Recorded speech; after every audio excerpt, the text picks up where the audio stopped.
What's up, everybody? Welcome in to another post-game edition of SSPN, Ethan. I guess I should have said post-Warriors edition of SSPN post-game. Maybe that would have been the better way to put it, because that's technically the title of the show, Ethan, but I Mm. can be as technical as I want, or be as critical of being as technical as I want, but it doesn't change the fact that the Spurs had a not crushing, but I'm trying to figure out how I want to describe this, Ethan. A tough loss to the Golden State Warriors. Sorry, that was like the most cryptic intro of all time. I You're love it.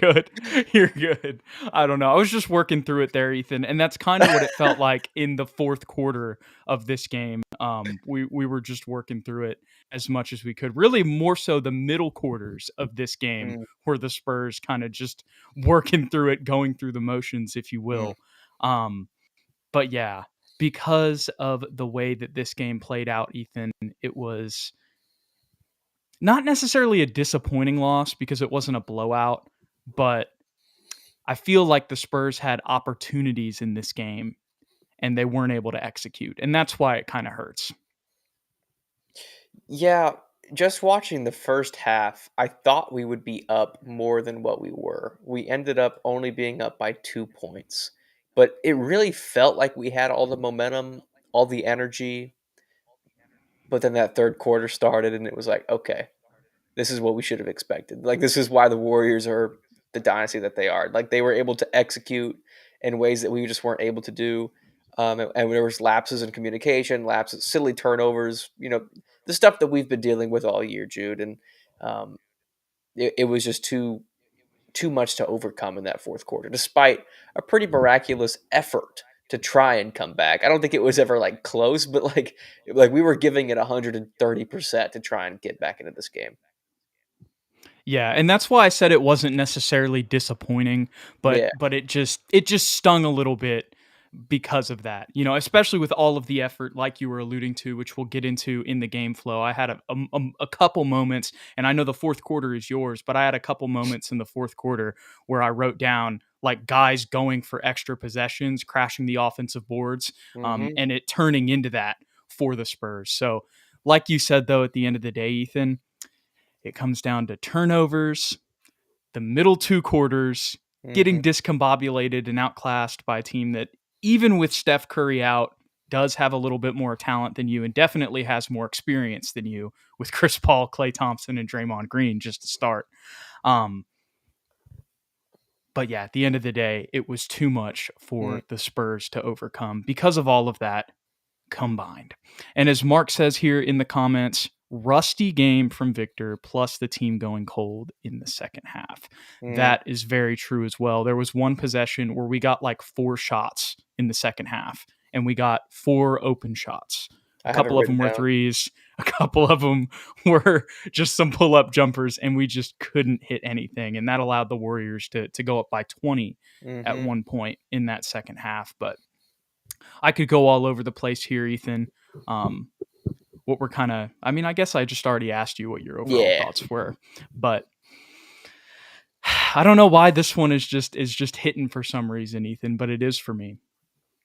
very disappointing. Well, sort of disappointing. I don't know. I have mixed feelings about this game, but I think a good stat to bring out is we were 50% from three as we came down to an end of the first half. We ended Mm-hmm. up being 37.8% from three.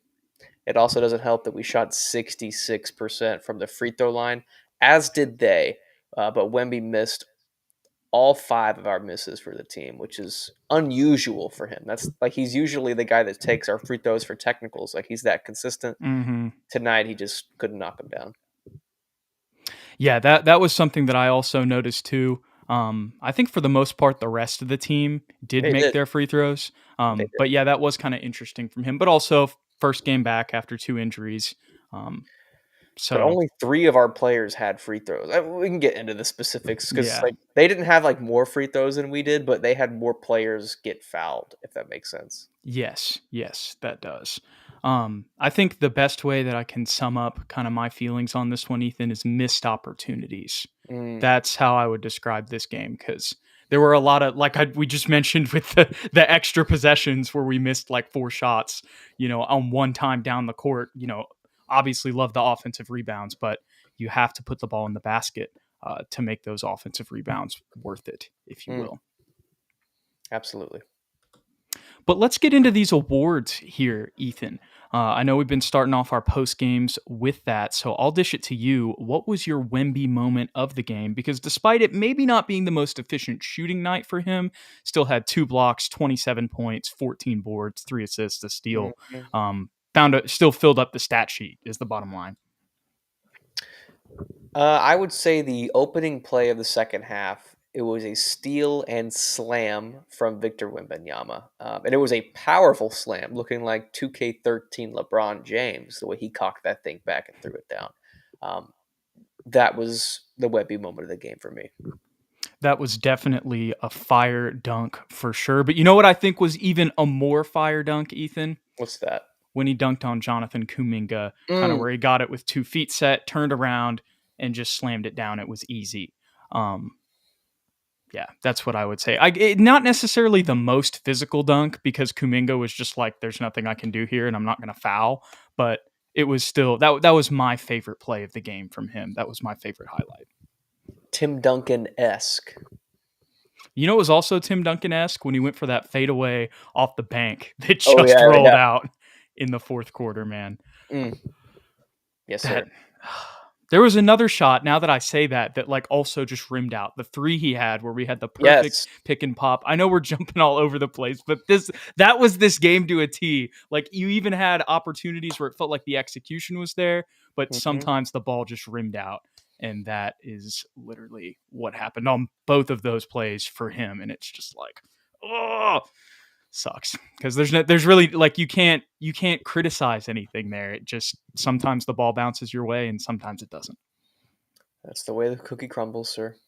That is a great Jim Carrey quote right there, Ethan. One of my favorite movies, also. Shout out to Bruce Almighty. Who was, more importantly, though, Ethan, other than Bruce Almighty, who was your second star of the game behind Victor, Ethan? This one was a tough one, but I went with Mr. Devin Vassell because of how hot he started from three to start. I think he was 3 for 3, ended up Yes. 5 for 8 for the game.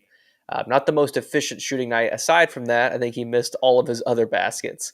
So he was 5 for 14 for the night, 17 points, -2 with the box score. It wasn't super flashy, but I think what he was able to provide as a sniper was vital to at least us being in the game when we were. Yeah, I think that's definitely a good choice just because he is the second leading scorer. Like you said, the way that he shot from distance, despite maybe not finding his shot in other areas, which he usually does. We Mhm. usually see some mid range buckets. All of his makes tonight were from 3. Um, and I think a little bit of that, you don't want to make too many excuses, but he also was coming off a game off. Mhm. So you could probably chalk that up to that, because we've seen throughout this season that sometimes when Devin's 3 isn't going well, the mid range and getting guys off the dribble, even finding layups after, um, like I said, taking guys off the dribble and driving past them. He's been able to find shots in those situations. Sorry, I'm mucking that up a little bit. What I'm trying to say is we've seen games from Devin Vassell this season where he hasn't shot the best from 3, but he's been able to get up to 20 plus points Mm, because of all his other shot creation ability that he has, whether that's in the mid range, or driving inside. absolutely.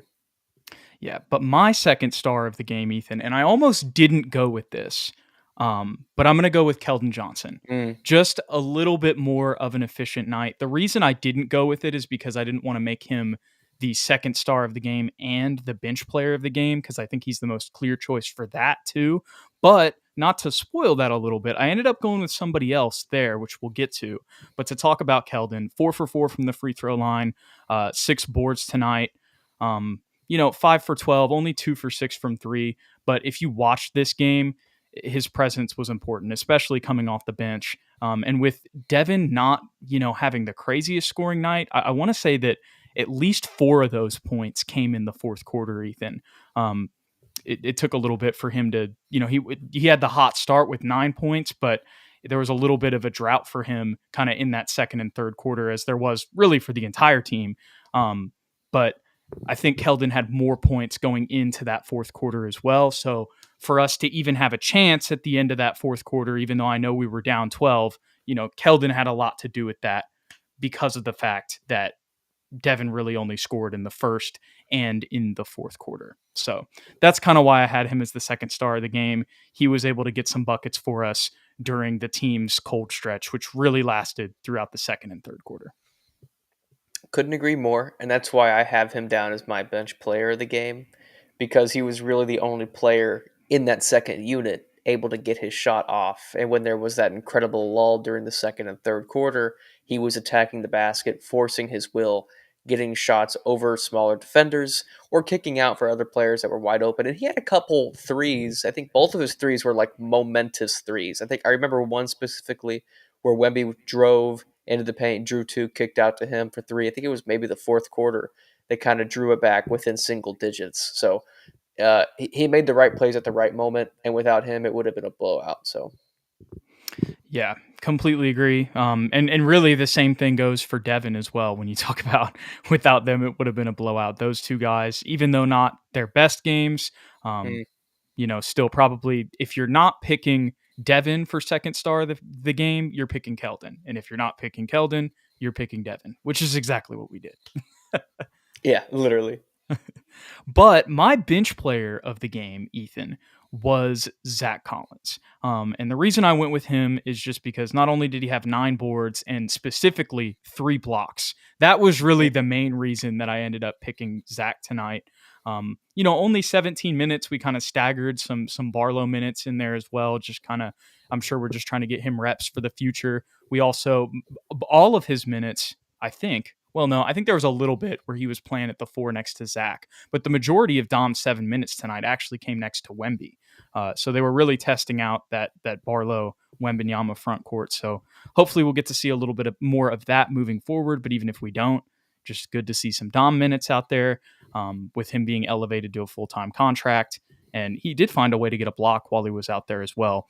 But enough about Dom. Going back to Zach, 10 points, 9 rebounds, 3 assists, a steal, 3 blocks, 5 for 7 overall. There were still some times that he got defensively, but I really liked the way that he scored tonight, the shots that he took, how efficient he was, the way that he was able to distribute, only 3 assists, but still we ran a lot through him at the high post. He was able to find some guys on some backdoors, and there was even 1 turnover. Notice he has 4 turnovers, which did lead the team, but one of those specifically was like Devin was a little slow on a backdoor cut, or I don't know if Devin was a little slow or maybe Zach was a little too early. But some of those turnovers were like on good passes. They just weren't executed correctly. Not a crazy game from Zach, but basically I'm giving him this because I didn't want to give Keldon also the bench player of the game, with me picking him as the second star of the game. But I also do think that this is one of Zach's. This was a solid game from Zach, and probably his most. This was I know Zach has been playing better as of late, but out of the games that I've seen recently, I think the shot selection from him was my favorite that I've seen in a while, and that's why I ended up giving him this award. Well, that is exactly why he was my unsung hero. Actually, you're taking the words right out of my mouth. He looked very comfortable in the low block, getting easy shots. He didn't have to force anything. The 9 rebounds was huge. He played a physical game without fouling until he had 3 fouls back to back to back, which was crazy. I think they overturned a third one. He ended up getting a third foul later on in the game. But what he was able to do, especially in that first quarter, um, really helped out our bench unit a lot. Especially when we think his greatest weakness is his interior defense. Tonight, it was not his greatest weakness. He had played with great verticality, and I think he benefited a lot from the Warriors being the smallest team in the NBA. So he was actually able to pull out some crazy footwork and go to work down low. So I'm happy for him. I think over the last 5 games, he's averaging 12 points on 54% shooting, which is definitely the best streak that he's had this season. I don't want to put an asterisk on what he did overall and specifically the interior defense, but I will say that Zach looks a lot better when he's matched up against a team like the Warriors. I had that Yes. thought tonight. That doesn't take away what he did either. But still, yeah, I Mhm. will say that this was a matchup where Zach was able to take advantage, but still nice to see that he did that when he was supposed to. For sure. Zach, side note, would make a great backup center for the Warriors. Like, actually. No, he would. He would. You know what I mean? Like, with all those guys cutting and moving off ball screens and stuff, like, he would be, like, perfect in that system. But anyway. Definitely. No, I totally see your train of thought right there, Ethan. I think, well, no, that leads to my Unsung Hero Award, which I have Jeremy Sohan. 4 Mm, for 10. I know that isn't, I mean, that's not a terribly inefficient game. I actually felt like he was more efficient watching the game. I think a couple of he had like some point blank misses. Um, I can't remember if they were off putbacks or if one of them was a drive. It might have been both. And so if you take those off, then he's 4 for 8. That's 50%. So those stuck out in my mind. But 7 points, or excuse me, 7 boards, 7 assists, a steal, 2 blocks, 9 points. I really like this game from Jeremy. Offensively, he kind of jumped out early as well. He had 5 points in the first quarter, hit a three, got a layup, kind of like Devin. And then kind of tailored off, until the end of the game. He got a coast to coast layup, or that might have been in the third quarter, actually. But regardless, not the craziest game if you just look at the numbers, but still a very Jeremy esque Swiss Army knife type game where he just did a little bit of everything out there. So that's why I had him as the unsung hero. I can't be mad at that. And somebody that deserves an honorable mention, real quick, is Trey Jones, who had 6 points, 7 assists, 5 rebounds, with 1 turnover, shooting 50% tonight. Absolutely. I think Champagne is the clear Mm, other candidate. No. no, you're not wrong. I mean, he had 3 threes. He played off everybody. Yep. Last game, man, we missed last game. The last game against the Warriors, as you guys see on the screen, if you're watching on YouTube, the Spurs won 126 to 113 and broke the Wemby winless record. And everybody went off. Dom went off. Julian went off. Malachi went off. Mm-hmm. And that's why I brought that up, because I wanted to lead to Malachi Branham, who went 1 for 8 tonight, 0 for 4 overall, just 2 points.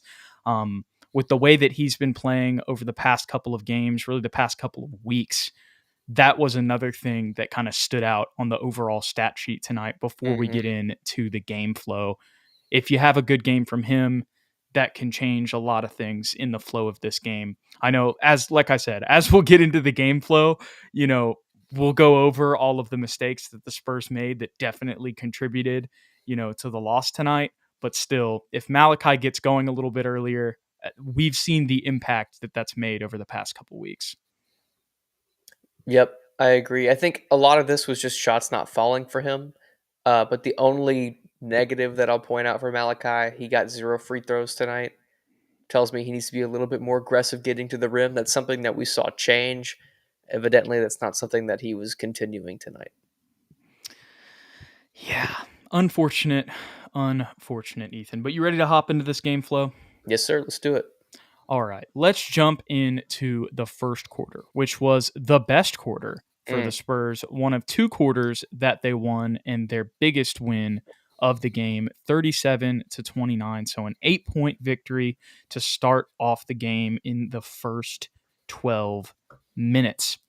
All right, so it was 5-5 early. Really, it was pretty consistent shot trading, if you will. mm, About halfway through the quarter, it was still 17-15, but throughout the first start, what I had written down was Wemby was being emphasized early offensively.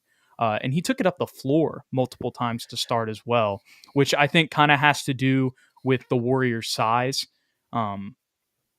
just in the sense that like that's something that they play so much more spread out and on the perimeter anyway that you might as well put Wemby there and let him, use his height advantage on the perimeter as well as in the post, which we also saw throughout this game. But I just noticed that they were kind of emphasizing Wemby taking it up the floor earlier more than usual, which like I said, I think has to do with the Warriors matchup.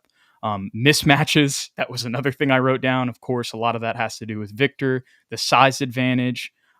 Devin and Victor started strong. You had Victor getting easy shots, just being like almost a foot taller than everybody on the court. And then, like you mentioned earlier, Devin started 3 for 3 from three. We were shooting well from three overall to start, which ties into what you mentioned earlier about us being at 50% at halftime from three. Um, but because of both teams kind of starting scorching hot offensively, Victor got subbed pretty early. I think that also has to do with him being out the past Hmm. two games as well. But Sean said on the broadcast, he was like, well, with such a frenetic pace, Victor's going to have to get a breather here early. So that's kind of why I tied it into that. But the reason that we were able to keep up with them offensively, just it was effort and intensity. That's something that we talked about all year is kind of buzzwords for this team. And Hmm. that's how we started out offensively, which was a big reason why we scored 37 points in this first quarter. And after we went up 17-15, that's I believe when we subbed Zach in, because I just mentioned the Victor early sub, and he was looking really good in the post to start. I believe he might have had like 4 to 6 points in this Hmm. first quarter, and that allowed us to go up 22-15, which caused Golden State to call their first timeout. Um, After that, Devin hit a three that made him 3 for 3 from three. There was great post D from Zach where he stuffed Kuminga in this first quarter as well. So they kind of set the tone with, hey, like unlike the rest of the tape that you've watched on this team all season, Zach is actually, Zach's going to be a force tonight on the interior with the Warriors being undersized. So that was good setting the tone there. We went up 29-21 after, I believe, a little bit of a counter run from the Warriors, which led to another Golden State timeout. The other thing I wrote down, they have no answer for Victor's size. Then we got Dominic Barlow at the end of the first quarter next to Wemby. And the last thing I wrote down was solid quarter, weathered their pace and pulled away, didn't give up very many easy shots, and executed offensively. So this was by far the Spurs' best defense. I know this wasn't the least amount of points that they gave up, and well, I say this, and now I'm reconsidering it. What I was about to say was this was the Spurs' best defensive quarter of the game, but the more I'm thinking about it, at the end of the fourth quarter, there was like a 4 or 5 minute stretch where we didn't give up a basket, so that Hmm. probably does go to that. But considering the offensive pace of this quarter, like in comparison to the pace that was maybe similar in the second and third quarters, we did a much better job on our rotations and closeouts and just affecting shots with the frenetic pace, because the pace kind of slowed down overall in the fourth quarter with UC kind of less, only 22 points from us and 22 points or 24 points from us and 22 points from them. Well said. It was definitely the first quarter was our best offensive quarter. We could put it that way. But probably best offensive quarter. Well, I was going to say for Golden State as well, but the third quarter was their best offensive quarter. But most one-sided, it felt like, in favor of San Antonio. Only thing I'll add to your excellent summary, Jude, is toward the end, it felt like Blake and Malachi and Jeremy had like a good thing going together. Their chemistry was great. They were pushing the pace. They were executing great passes, great speed and player movement. Unfortunately, that did not last. But at first, I was like, "This is looking great. We're about to have a great game because of these guys." But it didn't last going into the second quarter. Yeah, the first thing, or were you about to go? Sorry. I was, but go ahead. You can say something. I was just going to say the first thing I have written down in the second, and I know we're going to dish it to you for this one, is 7-0 run to Mm, start for Golden State. yep. So, and you could kind of see at the end of that first quarter, there were a little bit of defensive lapses that it was like, okay, if Golden State executes a little bit more, we'll see what happens. And unfortunately, uh, it started that way, which I'm sure you'll get into. Mm. My first two comments about the second quarter are actually positive because before that 7-0 run, there was a Vic steal and slam that I referred to as my Wemby moment of the game. So immediately my vibes are high. And then Dominic Barlow, your man, forced a travel from Jonathan Kuminga. And I was like, okay, the defensive intensity. He can guard 3-4 combos. He's got the ball, the foot speed to do that. And then my next note, Jude, is where we come back to reality. Offense looks a little lost. Warriors defense is much more focused coming into this quarter. CP3 and his pick and roll game is leading a comeback. He can't miss a mid range jumper, and he's finding open players for Warriors. Um, Keldon is being strong. He's attacking. He got a putback layup over three Warriors defenders. And then I wrote, the refs are letting everyone play. I felt like it was a pretty physical game, especially in this first half. Both teams, nobody was getting an unfair advantage. It was just like, you're not going to get ticky tack stuff.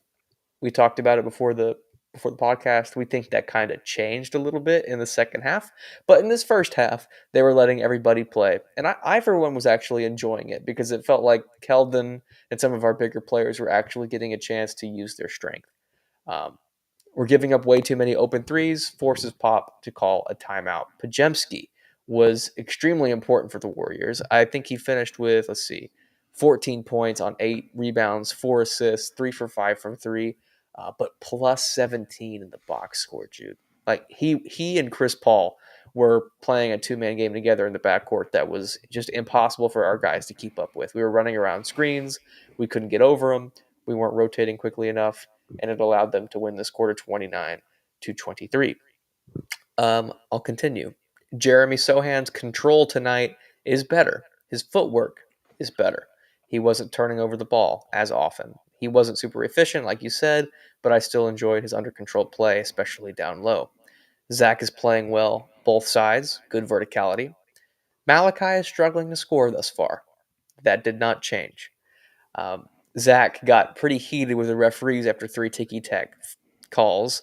Um, he got elbowed in the face on that third one, so they Yeah. overturned it. Pop challenged it. Good challenge, Pop. And it was funny on the bench after that. Everyone was like patting Zach on the back, like, "Hey, good job, buddy." And he like kind of laughed it off because they were like trying to calm him down on the court, and he was not having any of it. Like he was really trying to go back at that referee. And I for one am happy about that because I haven't seen Zach that Yeah. animated in a while. So that tells me he's playing well. And he was like, I'm not about to get pulled out of this game when I'm one of the reasons that we're in the game and I'm finally playing well individually. So happy to see that from him. Julian knocked down two back-to-back threes. Trey with incredible effort. There was like a full court transition play from the Warriors that was going to be an easy dunk, and Trey just like hustle play, got back and tipped the ball, and it went off of Moody's foot out of bounds. Spurs ball. Love those kind of plays from him, and he followed it up with an easy layup, and he followed that up taking a charge from Kuminga. So it was like a three play spurt there from Trey Jones that was huge for us to finish off this quarter. However, we blow the 2-for-1 at the end. So it didn't end perfectly, but there was a little bit of momentum from Trey Jones to finish off the half.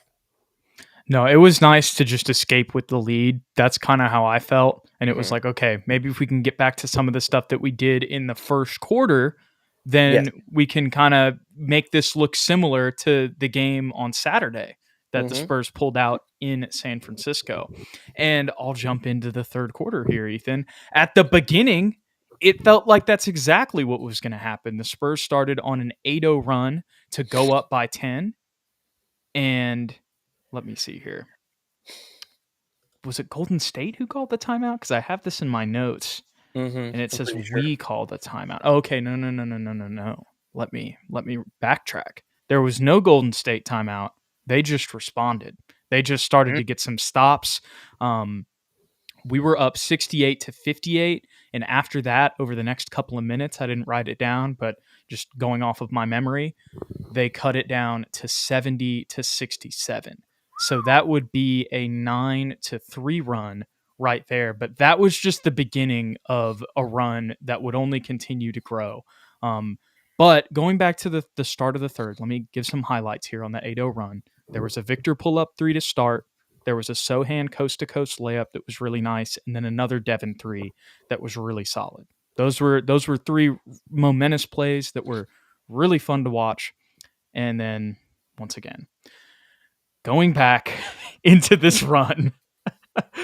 Oh my gosh. Kuminga was finding ways to score. We had to call a timeout kind of after we went up by 10 and they kind of cut it back to 70-67, as I mentioned earlier.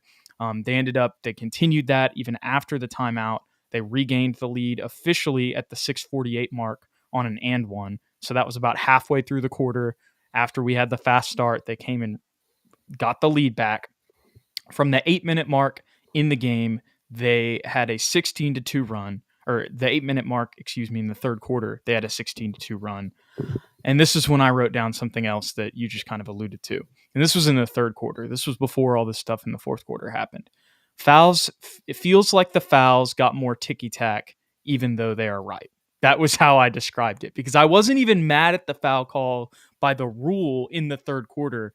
But like I said, it just felt like they were more ticky tack after a very physical first half where they let the guys play, which I agree. Like you said, I like the way that they called it in the first half. It was just when we started to see that not be consistent over the course of a game, that's where you start to get a little bit frustrated.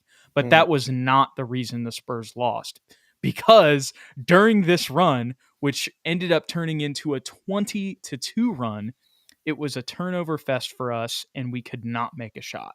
This Mhm. was the quarter um where we had a possession with 4 to 5 offensive rebounds and still couldn't connect. We didn't make a shot from the 8-minute mark to, I didn't write down when Keldon ended up finally making a layup, but what I did write down is from the 8-minute mark, 4 minutes and 30 seconds after that, we hadn't made a shot.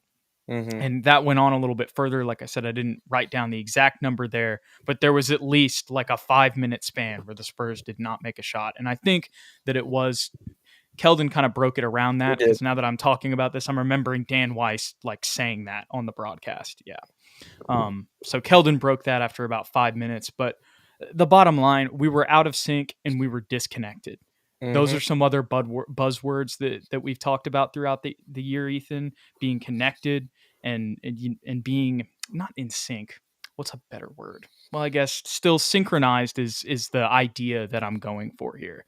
We were not playing together. Um, and that was because of the frustration that was induced from the 20-2 run. And you saw the Spurs get back to that more in the fourth quarter, which is why they were able to make it a game. And you also saw them get back to it a little bit at the end of this third quarter after Pop called a timeout and subbed in Dom and Wemby. And of course, whenever you sub in Wemby, that's going to improve the defense a lot with those subs, which allowed Mhm. us to cut the lead. It was like 90-72 when they got subbed in, and we ended up making it 90-78. So I know that's only like a 6-0 run there. It's nothing massive, but that's the difference between an 18-point deficit and a 12-point deficit going into the fourth, which is a significant difference.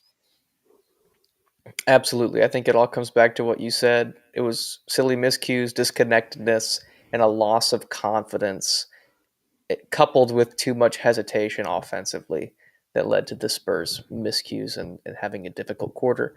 But leading into that fourth quarter, Jude, where I'll have my breakdown, um, Victor repositioning down low needs to continue to get low.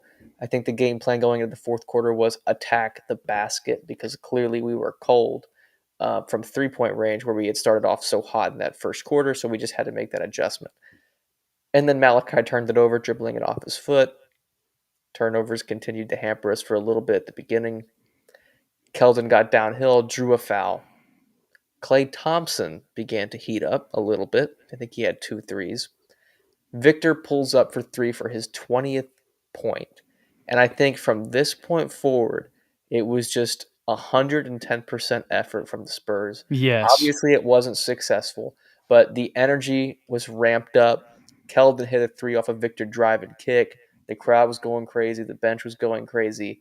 And we were swarming defensively. There was that jump ball at half court where Pajemski spin right into Mm-hmm. Victor Wembanyama's arms. Um, and I don't have specific notes from this game for, because I was really just like standing up, staring at the screen, because I thought maybe we were going to make a comeback. But it Mm-hmm. had the energy of like a great comeback in the making, because we were making correct defensive plays. We held them to not score for, what was it, Jude, 4 minutes or so. Yep. This is where it felt like, okay, maybe we can finally come back and win this game. But it didn't happen. Uh, we only won the quarter by 2 points, 22-24. But I think we can't ignore the fact that our defensive intensity and cohesion was much better to end this game than it was in this middle 2 quarters. So that gives me hope moving forward. I don't know why it was so rough in those middle 2 quarters, Jude. I wish we had the answers. Maybe we could then get jobs as coaches for the San Antonio Spurs. Um, but if we continue to play in the way that we did in the first quarter and in the fourth quarter, actually, let's combine the offense we saw in the first quarter with the defense we saw in the fourth quarter, and Mhm. that's the recipe for a winning team. Yeah, just to touch on something that you were mentioning there with the effort from the guys, like I don't want that to go unnoticed. Devin had an extra effort that gave us an Mhm, extra possession. I don't remember exactly what happened there, but I wrote that down. And then also just lots of hustle on the offensive glass overall. KJ went for a tip back, and even though it didn't go in, he got fouled on it, which gave us free throws. And now that I say that, that was free throws there. Devin went for like a I don't know if it was a putback, but he was crashing the offensive glass and that's he right. got fouled when he did that. And that just gave us, that was on the floor and that just gave us an extra possession. Like if Devin's not crashing the glass there, it just, the ball goes back to Golden State. So, and I believe there was a time earlier in the game, I want to say it was Jeremy, but it might have been somebody else. Regardless, that also happened at one point earlier in the game as well. So, Mm, like to see that, the extra effort leading to extra possessions. Um, but yeah, when it comes down to that last kind of 3 minutes of the game, if you will, after Keldon hit that three to kind of make it a single digit game again, we just weren't able to hit the shots. That's when you had the Wemby three miss out or rim out. You had the Wemby bank shot miss out, rim out. Like if both of those go in, it obviously with all of the momentum, like you mentioned with the crowd, it would just be all in the Spurs' favor, and you never know what can happen after that with an even closer game and plenty of time left. Maybe they still, find a way to lose it, unfortunately, but mm, still, like getting those rim outs. Come on, man. yeah, that was tough. It's basketball is the bottom line there, Yeah. but the nature of the game, like in the way that we got Wemby the ball on those possessions, like on the step back where he went for the bank shot, it was like there were multiple passes before that, specifically where guys could have taken open threes, Devin and Keldon. And I think Jeremy had it at one point too at the top of the key, and he swung it to Devin, and Devin could have gone off the dribble, tried to score there, but instead he dished it to Keldon, who was a little bit open in the corner for three, but regardless, Keldon was never thinking about shooting it. It was immediately going to Wemby in the post. And then on the three that rimmed out, it was a perfect pick and fade or pick and pop, whatever you want to call it, between Devin and Wemby in the two-man game where it was in rhythm. It just toilet bowled. And it just sucked, Ethan. It just sucked Mhm, because after all of the extra effort, like we talked about, those guys made the right passes in those situations, and mhm. sometimes they just don't drop. Yeah, I don't think anyone can question the fact that these guys are force feeding Victor Wembanyama the ball. Like that may have been a concern early in the year. That hasn't been the case for Yeah. pretty much 3 months at this point. He had 25 shots tonight, and if just a couple more of those fall, like you're talking about, Jude, like 10 for 25 is not an efficient night. He still had 27 points, but if he's just a little bit better, um, this might be a win. Yeah. And imagine if he's a little bit better and then Malachi like makes like three more shots and has eight. Like, you know what I'm saying? Like, as Mhm, much as that's getting really specific and into the weeds, that's something that we have been having over the past couple games. We've been having Malachi and Wemby playing well.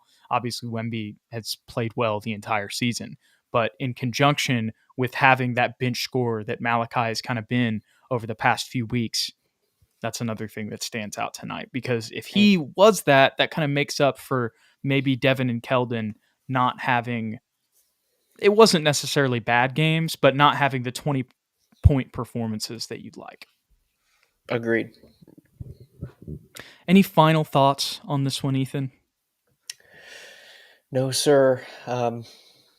A weird mixed emotions game, and not one that I thoroughly enjoyed watching, but I'm still looking forward to the next one, as I usually am. It's weird. Like that's why I kind of came in with like just Yeah, an it's like ambiguous intro, and as we've been talking about it this whole time, it's almost like hard to describe, but if you watched, you get it. And hearing it from you makes me feel a little bit better about how I'm feeling about it. It was just a weird game. Corey said that in the comments to start. Um, but at the same time, like I said, it's hard to describe. It wasn't a bad game. It wasn't a smooth game, but there Mm, were also like spurts of it throughout. yeah, And even with the Warriors kind of taking over in those middle quarters, because they didn't run away with it in the fourth, that just made it kind of overall like an ugly game for everybody. You know what I mean? for sure. Like they were old man basketballing us, and it almost felt like with like CP3 running the point, like it felt like 2014 again.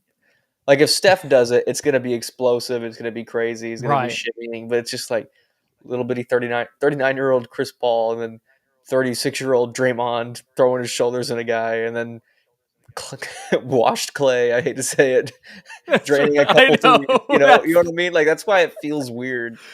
No, that's exactly right, because it's this version of Chris Paul and Yeah, this version of Clay. Like where your entire other, even like last season, I feel like it would have felt different with Clay out there. But anyways, just a weird game. Just a absolutely weird game.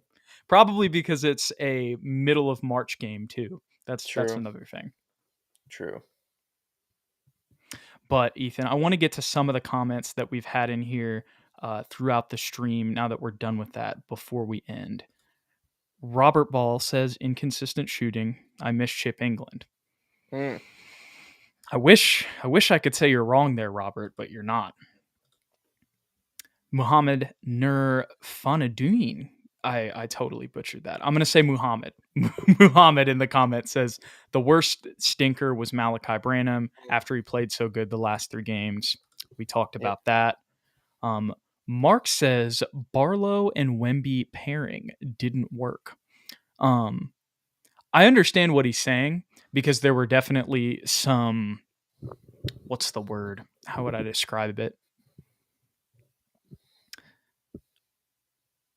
Some miscommunications, maybe Barlow not knowing exactly where to be, some other guys as well, um, rotationally and in spacing, just positioning on the floor offensively and defensively because Hmm. they haven't played together that much. But I guess I'm not ready to write it off yet, just after 7 minutes from Barlow. But I understand what you're saying. Like it wasn't the cleanest thing, and that's because they don't have the chemistry yet in that lineup. And that'll actually bring me to another comment that we got from Nazcraz here that kind of ties into this. He says the Barlow and Wemby pairing played almost exclusively with Blake, Malachi, and Keldon, which is true. There was not nearly enough playmaking there for me to judge the pairing. Give me those two with Trey for a while. I didn't even realize the second part of this comment was kind of answering what Mark just said. Hmm. Um, but I would kind of say that I'm glad he brought this up, and that was what I was going to tie into. Is also it was exclusively with Blake, Malachi, and Keldon. So, like I said, I'd like to see it with other guys as well. And there were times too that even in that lineup, and you saw this at the end of the third quarter, where Blake and Malachi were kind of forcing it a little bit and not giving the ball to Wemby, um, which just ties into that point a little bit as well. And that's just because of Blake and Malachi's youth and the nature of this game. And also some of those were late in the shot clock, but it was like they still had like 6-7 seconds. So it was like enough time to where Mm. like I'd rather you get it to Wemby. And I know they're just trying to be smart and like want to go get a shot off in general, but especially against a team like the Warriors, where in like every shot, even if it's a fadeaway, Wemby's gonna have, a lot of space to shoot, you know. Um, I would have liked to see him get the ball to him in that situation. But once again, that's just an example of why I'm not ready to write it off just yet. And also, it's just one game, so I wouldn't be ready to write it off regardless. But with those guys out there and kind of just making decisions that 21 to 20-year-olds sometimes make, um, that's another reason why it may not be the cleanest eval, if you will. Yeah, needs more than just 6 minutes of of play time before we can make a decision. We got to address it, Ethan. Mm. Guerilla says that poster hurt my soul. Shout out to Trace Jackson Davis. Did I get the second Yep. name right? Yeah. Actually, he's a solid player. I can't lie. Like he definitely fits the Warriors mold, if you will, for a big, Mhm. skilled, can shoot. Well, you know who But his dad is, don't you? I'm bad. I'm bad at this. I don't. I I should. Now I know it's an all-star. No, he's not an all-star. Okay. Okay. I don't remember which one it is, but you know the Pacers with Reggie Miller, he played with the Davis twins. Okay. Yeah. Yeah. Yeah. One of them is his dad. So Yeah. like Okay. the perfect like the way they helped get Reggie Miller open and played off of Reggie Miller is exactly what he's able to do for the Warriors. So like, no wonder it fits so well. You saw the parallels. You saw the parallels. But he did get Wemby. And I will say that, this is the first. Apologies if my memory is failing me right now. I Mhm. feel like he has got dunked on this season, but this feels like the first like real poster. That's what I Oh, was gonna say. I know that Wemby has got dunked on this season before, like technically like Ja, and I think might have been like another one against the Rockets or something. Um, Obviously, everybody remembers the Kai Jones one from Summer League, but I would say that to me, this felt like the first like, oh wow, like he really got dunked on this time. You know yeah. what I mean? Like Well, it for was sure. completely just over him. There was full body to body contact. Wemby went for the block, and it wasn't even like Wemby was stuck under the rim. Like he went out to try and meet him, and he caught a body. Give him credit. He caught the body that you're trying to catch in the NBA right now. Literally, literally. And as much as there were a lot of oh and cheers after that from some of the I Warriors can't even be fans mad. that were in attendance, I can't even be mad. And two, I'm just glad it was in San Antonio Yeah, true. because it Oh, would have been way worse, the crowd reaction, whatever. It would have made it even more of a viral clip than it's going to be. most definitely. M. Easy makes a good point here. He says Jackson Davis did play well against Zach Edey last year, who is another 7'4". He's actually way bigger than Wemby, just size wise. He's 300 pounds. Doesn't move anything like Wemby, but that that'll give you an example there of how he can do well against 7'4" people. Mm, Not many people are able to do that. But the last comment I'll get here, Ethan, Guerilla says we had a massive height advantage in this game and we settled for threes. Took 10 more than the Warriors. I'm a little mixed on that just because I feel like a lot of the threes that we missed tonight were wide open, but still, I think his point stands, and it ties into kind of something else that I was just talking about with the Barlow and Wemby pairing, with Blake and Malachi not giving him the ball as maybe much as he would like. Because if you get him those in those situations, you know, hmm two more baskets, and probably they're going to be a little bit more inside. Now, I say two more baskets like it's a guarantee. I don't mean it that way. I just mean that those are opportunities right there where you settled for other shots instead of giving it to Victor on the interior, where you saw from the beginning of the game, maybe not every possession it was going to be like this, Ethan, but if you could get the right mismatch and space the floor enough, if you got it to him, he was going to have enough time to just catch and turn around and drop it in the basket. You even saw that on the and one a little bit late. Yeah, for sure. I see both perspectives. I agree with what you said initially. Like we weren't taking contested threes; they were all pretty much wide open. But when you look at it from this perspective, I think maybe Keldon half of his shots were threes. Right. That probably shouldn't be the case. He should be taking more interior shots. Zach played really well, only got 7 shots. Maybe we should have gotten him a couple more looks down low. And then more than half of Devin's shots were threes. And I know he's more of a shooter anyway, so you give him a little more leeway than you would a Keldon. Um, but I see where he's coming from. Getting downhill, attacking the cup, getting easy layups. That's where we thrive, and we did not do that as well as the Warriors did. That kind of ties into what I was saying earlier about Devin and the way that we've seen him in many other games, score off the dribble, driving towards the basket or in the mid range. And, we just didn't see it as much tonight. And I don't know if that had something to do with maybe the defense that the Warriors were playing. Maybe Mm, there was something on the floor that we can't see just being podcasters that, was affecting, Devin's ability to drive, or, maybe there was a certain defensive scheme that kind of cut off some of his mid-range jumpers or things like that. But still, that's something else that sticks out on the stat sheet. most definitely. I think that wraps it up for me, Ethan. I don't think we have too many other comments. Guerilla says here, he just threw in one here at the end. Wemby had a great answer in French in the post-game presser regarding this poster. Oh no. Interesting. I wonder what that Curious is. if he means French or like cussing French. See, that's what I'm wondering too. And what I was going to wonder also is if maybe he cursed in French, Mm. because I remember after the first home game back on the rodeo road trip when we won that game, I'm forgetting the team that we played, even though the Pacers, that's who it was. I was like, we did the post game for this, where he got on the mic and said, "I love this. You know what?" Yeah. Um, Yeah.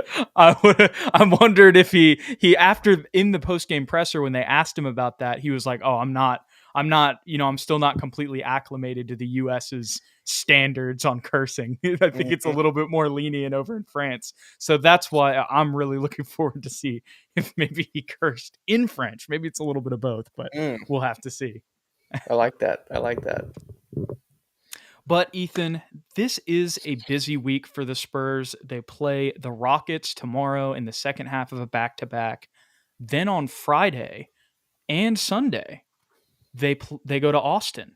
They play the Nuggets on Friday and then Brooklyn on Sunday. I think, last year it was packed out anyway. I was at one of the games in Austin last year. I'm not going to be at any of the games this year.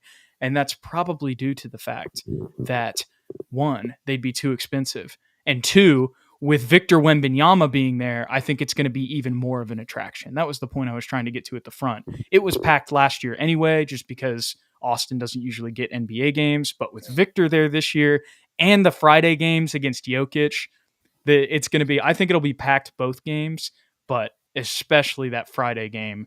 There should be some good energy. And with it being a smaller arena, like I talked about last time, I think that'll just definitely that'll add energy to the game as well.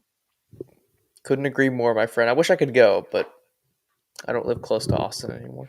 Yeah. I wish I could go too, but I already told you my reasons. Yeah, you did. Robert says, smash the like button, friends. Thank you, Robert. And before we leave, Guerilla got us some info. He says, Wemby says, getting dunked on is nothing. It's part of the game. I dunk on a lot of people, and a lot of people dunk on me too. But I think I block more often than I get dunked on. So that's positive.